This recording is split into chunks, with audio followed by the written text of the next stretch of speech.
Bonsoir, nous nous trouvons donc cette semaine à commencer la parashat Vayishlach. Donc comme chaque semaine, je vais dédier le cours à la mémoire de plusieurs personnes. Dans un premier temps, donc j'aimerais pour ce soir, nous allons commémorer la semaine de la disparition de la mère de notre ami Richard, et donc qui s'appelle Amélie Bat-Étoile. Donc je lui fais un petit coucou.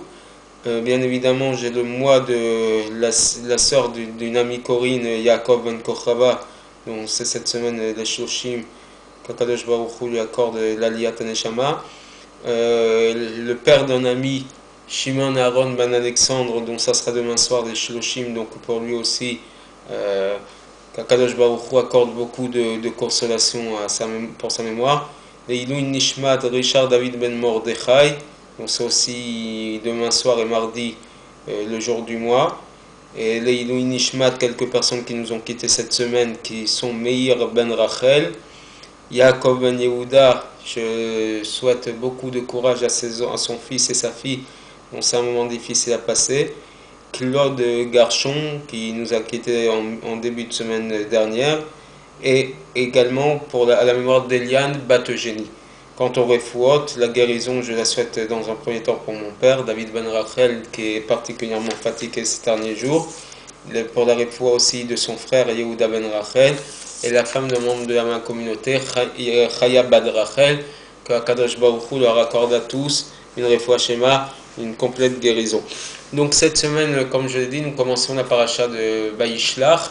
Donc c'est dans la continuité de ce qui s'est passé dans les semaines précédentes. Yaakov Avinu, notre patriarche Jacob, troisième des patriarches, qui dans un premier temps était confronté à son frère Esav, et dont nous avons fait une parenthèse dans la paracha d'hier, la paracha de Bayetse, pour parler de la confrontation et le conflit qu'il a eu à passer pendant 20 ans avec quelqu'un qui était particulièrement rachat, qui est son beau-père et oncle, Lavan.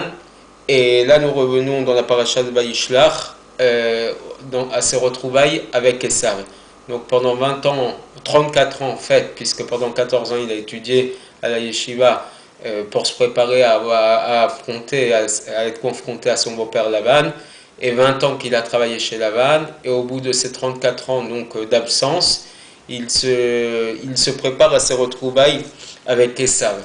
Et donc, pour pouvoir se confronter à Esav, il envoie 400 malachim, 400 anges qui sont censés le protéger de la colère du courroux d'Esav, qui finalement va complètement se calmer. Il va être amadoué par différents cadeaux que Yaakov va lui proposer et qu'il ne va pas accepter. Et finalement, ils vont se retrouver et tout va bien se passer puisqu'ils vont s'embrasser, ils vont s'enlacer, et finalement les retrouvailles vont bien se passer. Ça va durer qu'un temps, puisque dès le départ, Yaakov va dire à Esav qu'il va lui proposer de marcher ensemble, de retourner ensemble. Yaakov va quand même lui dire je préfère qu'on aille chacun de notre côté, et Esav va accepter cet argument de Yaakov. Mais en vérité, pour que Esav se rende compte de la force de Yaakov, dès qu'il lui envoie les 400 anges, Yaakov lui dit sache que Im Lavan Garti, Baïchar Adata. J'ai cohabité avec Lavan et j'ai tardé jusqu'à maintenant. Pourquoi lui dire j'ai cohabité avec Lavan? Parce qu'en vérité, le mot Garti, qui veut dire habiter avec Lavan, c'est les mêmes lettres que le mot Tariag.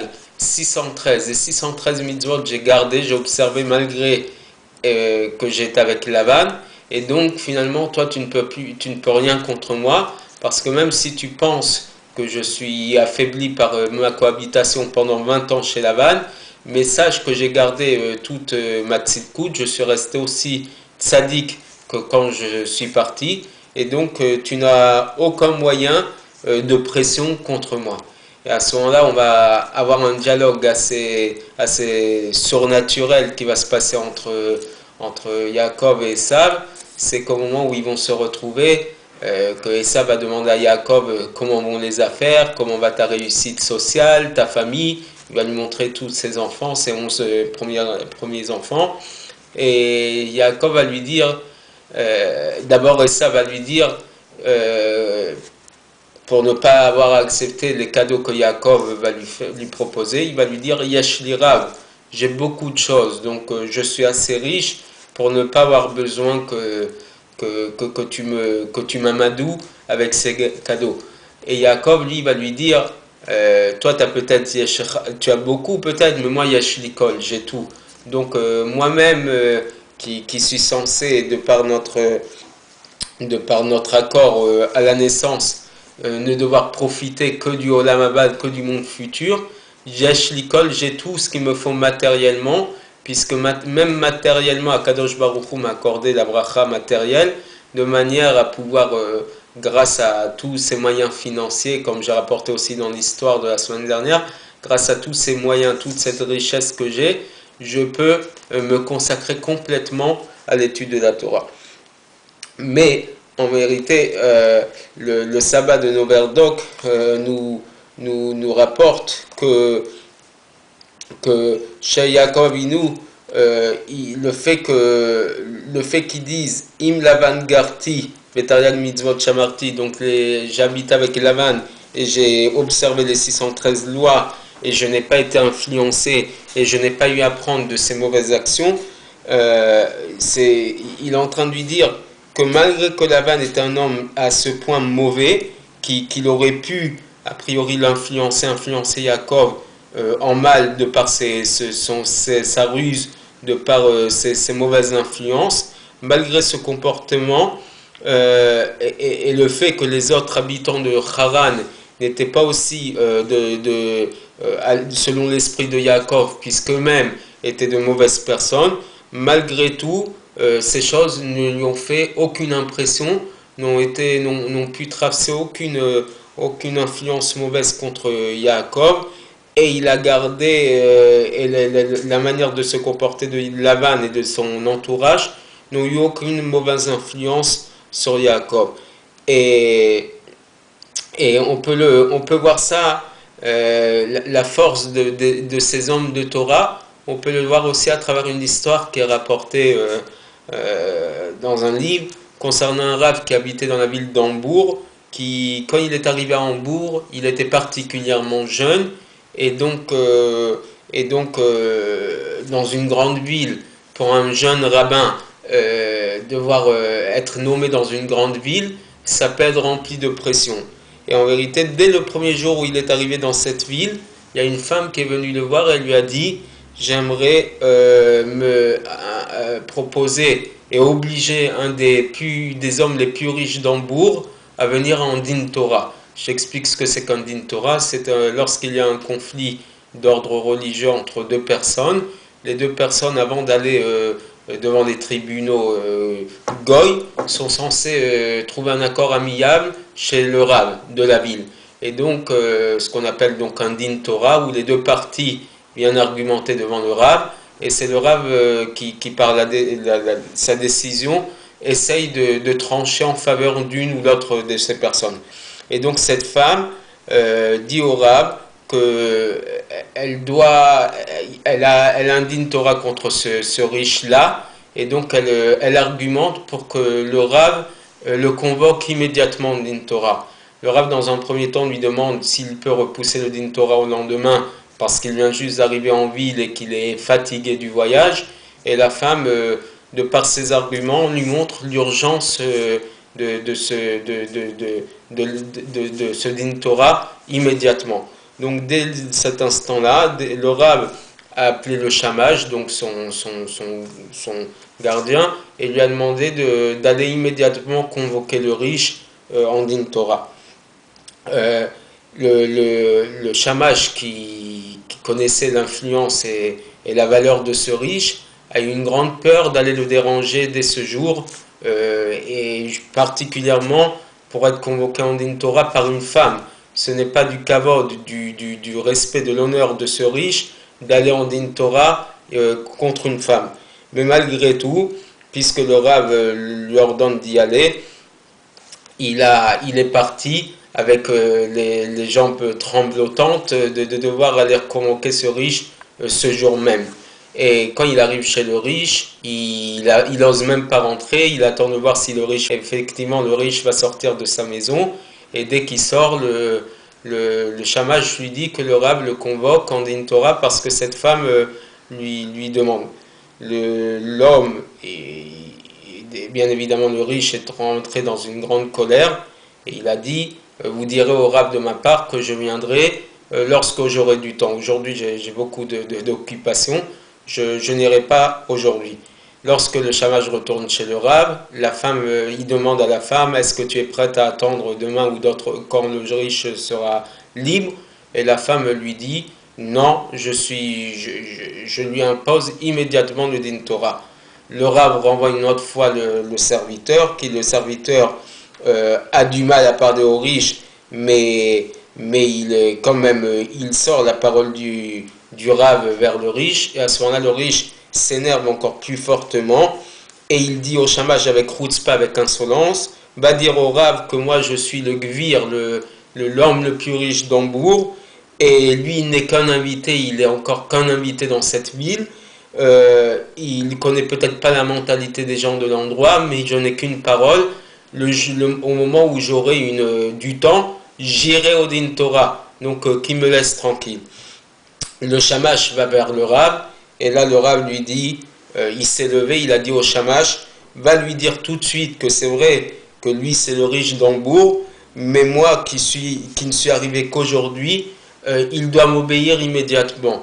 Et malgré que je n'ai pas la possibilité de le mettre en prison et d'amener la police à son domicile, mais moi j'ai un moyen qui s'appelle le cherem, l'excommunication. S'il n'est pas prêt à écouter ce que je lui dis, il sera retranché de la communauté, il ne comptera pas dans le minyan et dans toutes ces choses-là. Et donc ça, tu peux le transmettre ça de ma part. Quand le shamash a entendu ces paroles, de telles paroles, il a eu des grands frissons et des grandes peurs, et il a demandé au rab qu'il envoie quelqu'un d'autre.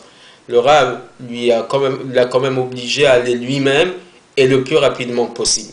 Lorsque le shamash, il a vu qu'il ne peut pas se dérober de cette mission-là, il a pris tout son courage, il a été une troisième fois chez le gvir. Avec une grande difficulté, il a réussi à dire à ce riche que les paroles du rab, et le shamash lui-même ne pouvait pas regarder le riche tellement il avait honte. À peine sorti de là, il s'est sauvé, complètement abattu. Au bout de quelques instants, le riche est venu lui-même chez le rab en lui disant avec beaucoup de chaleur, Mazal Tov, vous êtes digne d'être notre rab. Et il a expliqué, il lui a dit en vérité, cette femme, c'est moi qui l'ai envoyée pour savoir devant à quelle personne nous avions affaire. Étant donné votre jeunesse, nous avions tous peur que vous n'auriez pas les coudes assez larges pour pouvoir diriger une telle communauté. Et donc on a utilisé ce stratagème pour savoir si vous avez la capacité de diriger notre communauté. Et lorsque j'ai vu que vous n'êtes pas influencé par ma richesse et par mon pouvoir dans cette ville, et que tout ce qui vous intéresse, c'est de suivre les règles de la Torah, à savoir qu'on doit obéir à la parole du Rav, vous êtes le bienvenu dans notre communauté, nous avons essayé de vous mettre à l'épreuve, et vous avez passé ce test avec beaucoup de réussite, et malgré les difficultés et l'indélicatesse que les gens pourraient avoir, vous êtes prêts pour représenter la Torah à faire fi de toute influence, et vous êtes digne donc d'être le rab de cette ville. Et donc cette histoire nous ramène à la valeur de ce que doit être la Torah, quelle valeur on doit donner à la Torah.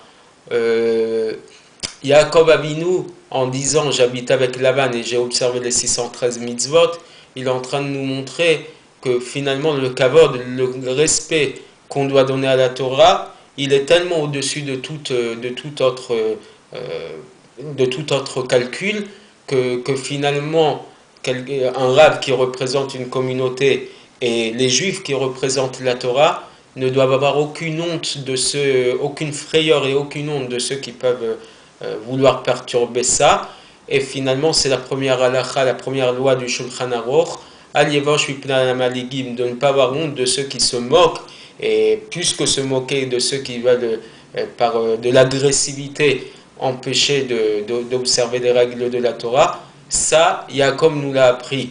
La valeur de cette Torah, elle est tellement forte que malgré toutes les embûches qu'on essaye de nous mettre idéologiquement et par des règles de pression comme de tout temps le peuple d'Israël l'a connu, nous avons les forces de nos valeurs et de la Torah qui est notre morale, et ça doit être la priorité essentielle de tout un chacun, au-delà de toute autre apparence. Et, et finalement, malgré le fait que chaque juif, chaque personne, toute sa vie, elle est remplie d'embûches, de difficultés d'accomplissement des mitzvot, ces paroles de Yaakov, j'habite avec Lavan et j'ai observé les 613 lois, doivent nous servir de signe et de gloire. Malgré les difficultés qui l'ont accompagné pendant tous les 20 ans qu'il habitait chez Lavan, il accomplit avec perfection les 613 mitzvot, et malgré ses nisyonotes, et quand celui qui sait supporter et surmonter toutes ces nisyonotes, toutes ces épreuves, à lui on peut lui dire Ashrecha, sois heureux dans ce monde et tu mériteras une bonne part dans le Olam Haba. Donc dans cette période de grande obscurité matérielle, de grande obscurité même au niveau de la météo, de la nuit et tout ça, à quelques semaines de la fête de Hanouka, qui nous montre combien les Bnei Israël n'ont pas eu peur de ces Grecs, qu'ils ont essayé de les helléniser, donc de les assimiler à travers, en leur interdisant certaines mitzvot, entre parenthèses, tout ce qu'on essaye de nous empêcher actuellement, puisque beaucoup veulent s'opposer à la Brit Mila et à la Shrita, donc l'abattage rituel, et une des règles que les Grecs ont essayé d'empêcher d'accomplir pendant cette période-là de décret, c'était justement la Brit Mila, cette circoncision qui est le signe distinctif du peuple d'Israël, et l'interdiction d'enseigner la Torah. Malgré tout, les Hashmonaïm, donc ces poignées d'hommes qui ont su se battre pour l'honneur de la Torah, et les miracles ont suivi, puisque une poignée d'hommes ont battu une armée aussi puissante que l'armée grecque, avec toutes ses armes, avec un nombre impressionnant de soldats, nous montre combien on est en capacité, en représentant la Torah, de supporter des plus grands ennemis, les plus méchants. Et Akadosh Baruch Hu, quand il voit l'investissement qu'on met pour ça, il est prêt à faire des miracles. Donc Akadosh Baruch Hu nous aide d'être toujours portés vers la Torah, et qu'on puisse toujours être des dignes représentants de la communauté d'Israël pour nous-mêmes et pour les nations, en leur transmettant toute la valeur de cette sainte Torah. Shavua Tov, et à la prochaine fois.